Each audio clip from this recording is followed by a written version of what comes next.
apie tai, kas yra miceliuoti riebalai ir turbūt daugelis iš esančių apie tai girdės pirmą kartą. Taip, ir čia jūs matote tiesiog ekrane standartinį Q10, kuris lašinant į vandenį jisai netirpsta.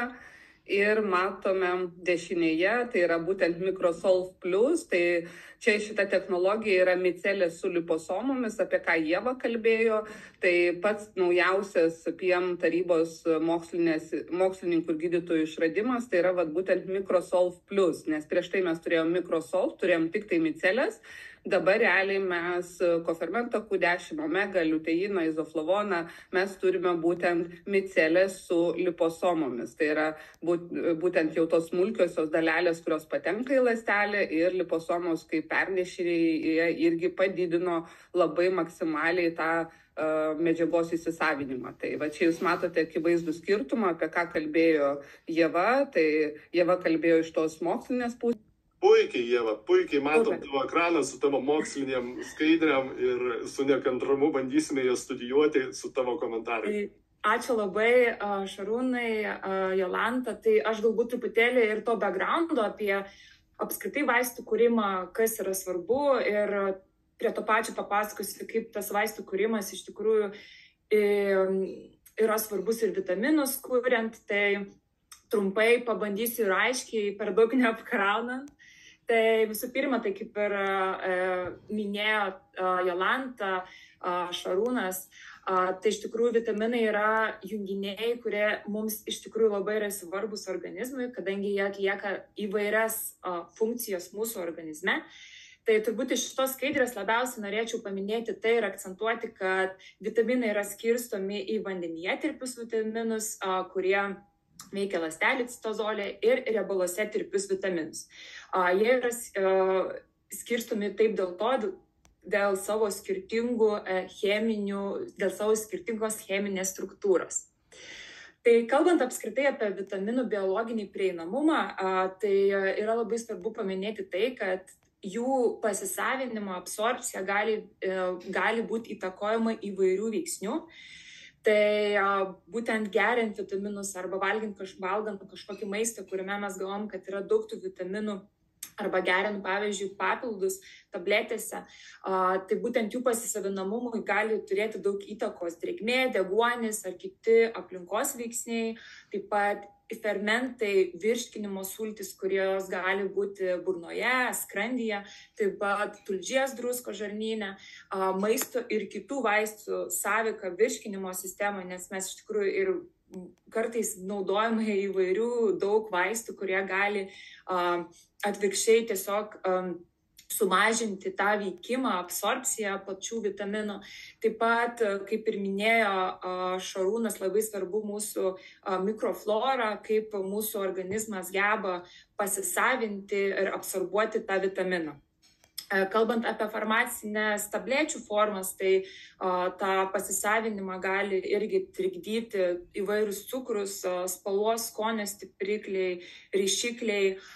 Kartais gali būti taip, kad tabletės nėra suskaidomos iki tinkamo dydžio dalelių, kurios to pasakoje nėra įsisavinamos organizme ir tiesiog išeina iš organizmo mums nieko nepadedančios. Kalbant apie vaistų kūrimo šiaip principus, kuriuos galima taip pat priskirti ir vitaminams, ypatingai toms kompanijoms, kurios gamina pagal GMP sertifikatus, kurie iš tikrųjų nori, kad jų vitaminai tikrai būtų efektyvūs. Tai išskiriami tik 3 pagrindiniai kūrimo principai, tai yra, kas yra svarbu kuriant, pavyzdžiui, vaistus, vitaminus, jų farmacinės formas yra saugumas, tai įvertinama, ar nebus kažkokio šalutinio poveikio, galbūt tas šalutinis bus poveikis per didelis, kas reiškia, kad tai mums duos daugiau rizikos nei kad naudos. Taip pat yra trečias aspektas yra pasisavinamumas, tai absorpcija, kiek ir kaip greitai vaistas arba vitaminas gali pasiekti veiksmingą koncentraciją kraujyje, kaip jis gali būti pasisavinamas. Ir veiksmingumas, taip sakant, efektyvumas, kaip tas vaistas, vitaminas gali pasiekti norimą terapinį efektą, kaip jis geba gydyti ar kažkaip pagelbėti, palengvinti kažkokius lygos simptomus. Kalbant toliau, prieš kuriant vitaminas, farmacinės formas ar vaistų farmacinės formas, tai būtent jie turi būti pagrįsti, tos farmacinės formos parinkimas turi būti pagrįstas biofarmaciniais tyrimais, kurie ištiria veikliųjų medžiagų sąveiką organizme. Tai gali būti farmakokinetika, kurios metu yra ištiriama absorpcija, kaip ta veiklioji medžiaga patenka į kraujotaką, pasiskirstymas, kaip medžiaga pasiskirsto organizme, metabolizmas, kaip veiklioji medžiaga skaidoma organizme, taip pat eliminacija, kaip jinai yra pašalinama iš organizmo, taip pat farmakodinamika, kaip veikia, kokie yra mechanizmai, kaip veiklioji medžiaga veikia organizmą, taip pat dozė, kiek reikia tos medžiagos, kad jinai mums duotų atsaką organizmo. Taip pat biofarmacija. Tai būtent kaip ta forma, kaip skirtingos veikliosios medžiagos formos veikia jo pasisavinimą ir veiksmingumą. Tai pavyzdžiui, kalbant čia, galbūt, tarkim, turim, nežinau, ten, kaip kad ir minėjo Šarūnas, turim, pavyzdžiui, norim, kad viena medžiaga būtų pasisavinama, tačiau žinome, kad pridedant kitą medžiagą, tas efektas bus sinerginis ir jinai bus geriau pasisavinama. Tai ištiriama, kaip iš tos biofarmacinės pusės mes galim pagerinti kažkurios veiklios medžiagos efektą. Taip pat kaip yra jinai atpalaiduojama. Ir, aišku, biologinis prieinamumas. Tai čia aš išskyriau tokias farmacinės formas, mes apsistosime tiek skystąją formą, tačiau tiesiog noriu paminėti, kad tų farmacinių formų mes turim tikrai labai įvairių. Tai gali būti kietos formos, tabletės, kapsulės, milteliai, skystos formos, tai emulsijos, tirpalai, liposominiai tirpalai, pusiau kietos formos, tai gali būti kremai, geliai, taip pat inhaliacinės formos, aerozoliai, pavyzdžiui, parentinės formos ir transderminės formos, kurios gali būti naudojamas kaip pleistrai. Tai vitaminų pernašas skystoje formoje, tai aš irgi čia išskyriau, kad gali būti sirupai, suspensijos, liposomos, micelės, emulsijos bei baltyminiai nešikliai. Tai šiandien mes dabar eisim toliau link liposomų ir micelių. Tai kas yra tas vitaminų transportavimas liposomomis? Tai iš tikrųjų liposomos tai yra mikroskopinės burbulų formos struktūros, kurios yra sudarytos iš dvigubo lipidų sluoksnio. Tai tokie kaip maži burbuliukai, kaip kad matote paveikslėlyje. Tai pačios liposomos sienelės yra sudarytos iš lipidų, ką reiškia, kad tos pačios medžiagos, iš kurios susidaro mūsų ląstelių membranos. Kas iš tikrųjų yra labai svarbu, nes kaip ir prieš tai minėjome, kalbėjome, kad riebalai tirpsta riebaluose, o vitaminai tirpstantis riebaluose tirpsta panašioje fazėje, tai iš tikrųjų šiuo atveju liposomos sienelės sudarytos iš lipidų padeda joms prasiskverbti lengviau pro ląstelės sienelę. Tai šios liposomos yra naudojamos kaip veikliųjų medžiagų vitaminų transportavimo sistemos.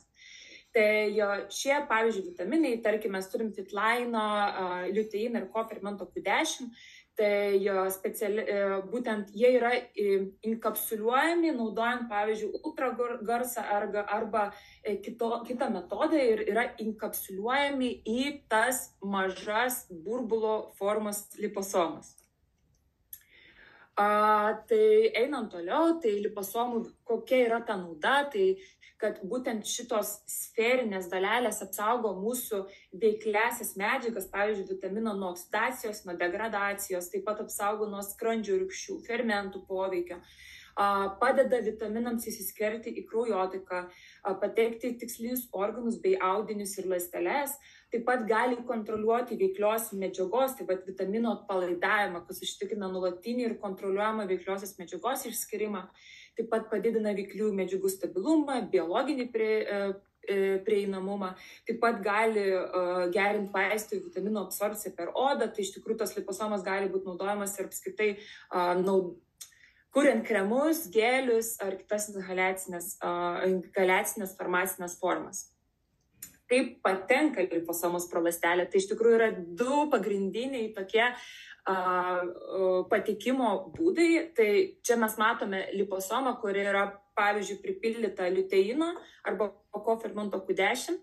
Tai yra du būdai. Tai vienas yra endocitozės būdas, o kitas yra fuzijos būdas. Tai endocitozės būdu mūsų liposoma susijungia su ląstelių membrana ir ta mūsų membrana apgaubia tą liposomą ir taip susiformuoja endosoma ir ta mūsų liposoma taip patenka į mūsų ląstelę. Kitas būdas yra fuzija, tai kartais liposomos gali tiesiogiai susijungti su ląstelių membrana ir jos tiesiogiai išleidžia tuos vitaminus, mūsų tikslinius vitaminų molekulės tiesiai į pro ląstelės membraną, į ląstelės vidų. Kita technologija yra miceliavimo technologija, tai technologija, kurio metu riebaluose tirpios medžiagos, tai pavyzdžiui, riebaluose tirpus vitaminai, tačiau netirpus vandenyje, yra suskaidomi iki mažų vandenyje tirpių micelių. Tai micelės yra mažos sterinės struktūros, sudarytos iš hidrofobinės ir hidrofilinės dalies. Tai micelės paprastai yra daug mažesnės nei liposomos ir dažniausiai nuo 5 nanometrų iki 20 nanometrų dydžio. Tai kaip atrodo tas visas miceliavimo ta technologija, tai miceliuoti vitaminai gaminami ištirpinant tą vitaminą kažkokiame tirpiklyje, tai gali būti glicerolis, lecitinas, iš esmės tirpiklis, kuriame tas vitaminas tirpsta. Ir po to į tą masę pridedant aktyviosios paviršiaus medžiagos, kuri padeda mums suformuoti miceles ir tokiu būdu įterpiant tą molekulę į miceles. Tai čia yra iš tikrųjų vitaminų transportavimas, tai vitaminų transportavimas priklauso, kaip ir minėjau prieš tai, nuo tirpumo vandenyje. Tai iš esmės, jeigu kalbant apie vandenyje tirpius, tai vandenyje tirpus vitaminai absorbuojami gleivinės ląstelių tiesiai patenka į kraują ir limfą, o būtent kalbant apie riebaluose tirpius vitaminus, tai jie nėra taip laisvai transportuojami kraujo plazmą, jie reikalingi yra sudėtingesni pernašos būdai. Tai iš esmės, jeigu mes gaunam vitaminą, kuris nėra sumiceliuotas arba nėra įterptas į kažkokią micelę, organizmas dar papildomai turi eikvoti energiją ir tą riebalą taip išskaidyti, taip iki tokių dalelių, iki tokių micelių, kad tos mūsų riebalas, tas vitaminas galėtų būti pernašamas kitomis dar dalelėmis pro ląstelę.